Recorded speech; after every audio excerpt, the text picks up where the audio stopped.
Supreme court ने हाल ही में एक ऐतिहासिक फैसला सुनाया है जिसमें स्पष्ट किया गया है कि कोई भी किराएदार कभी भी किसी प्रॉपर्टी का मालिक नहीं बन सकता, चाहे वह उस प्रॉपर्टी में कितने भी लंबे समय से क्यों न रह रहा हो।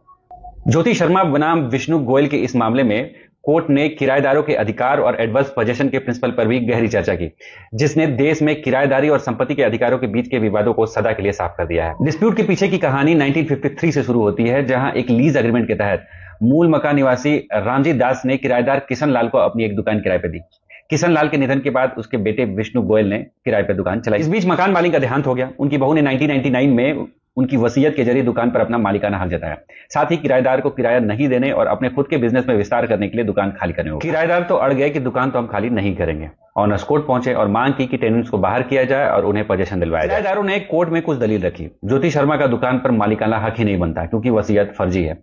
उन्होंने असली मकान मालिक के ऑनर होने पर भी सवाल खड़ा किया कि प्रॉपर्टी तो उनके भाई की थी, तो वो असली ऑनर कैसे हुए, और चूंकि वो असली ऑनर नहीं हुए तो फिर वसीयत में वो अपने बहू को ऐसी प्रॉपर्टी कैसे दे सकते हैं। पिछले 45-50 सालों से दुकान पर हमारा कब्जा है, तो राइट ऑफ एडवर्स पोजेशन के तहत दुकान हमारा हुआ।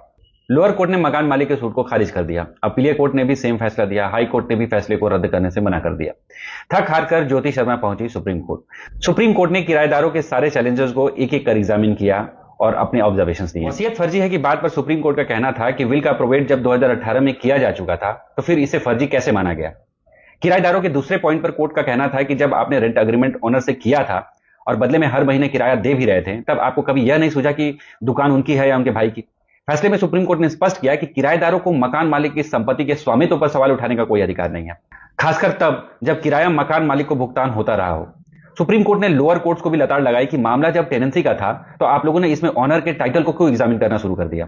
राइट ऑफ एडवर्स पोजेशन वाले दलील पर सुप्रीम कोर्ट ने जो कहा उसे सुनने के पहले यह जान लीजिए कि यह होता क्या है। राइट ऑफ एडवर्स पोजेशन के तहत आपके प्रॉपर्टी पे किसी और के द्वारा 12 सालों तक का लगातार कब्जा पोजेशन आपको आपकी प्रॉपर्टी के मालिकाना हक से महरूम कर सकता है, पर ऐसा होने की कुछ शर्तें हैं।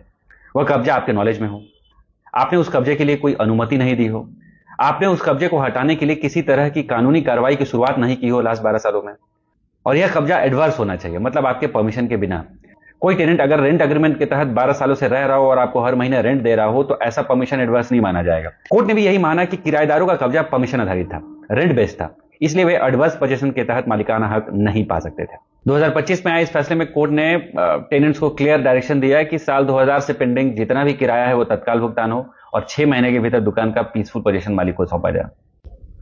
अगर आप भी उन लोगों में से हैं जिन्होंने अपना मकान किराएदारों को दिया हुआ है तो 2-3 बातों का ध्यान जरूर रखें। प्रॉपर रेंट एग्रीमेंट हो, रेंट हमेशा बैंक अकाउंट या चेक से ही लें, कैश में बिल्कुल नहीं, और 12 सालों के अनइंटरप्टेड पोजीशन देने से बचें। आपकी प्रॉपर्टी बची रहेगी।